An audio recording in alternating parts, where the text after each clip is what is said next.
the time when I sort of hit the tide of entrepreneurialism, it was the time of my floods back then.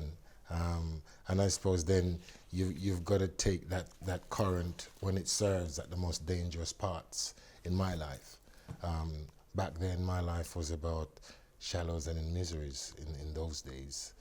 But when your flood comes, you've got to take that, because it is your only chance to get yourself to your adventures. And for me, it was about taking those steps, and that was with Dragon's Den. I took my floods, and I've been having adventures ever since then, so it's been fantastic. How long had you been making the sauce prior to Dragon's Den?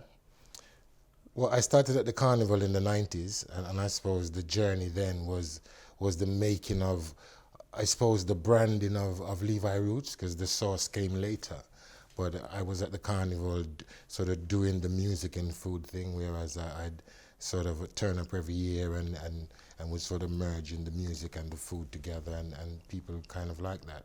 But it was many years after doing that I actually realized that the sauce was going to be the main thing, and not the playing of the guitar and the singing of songs about food and all that kind of stuff.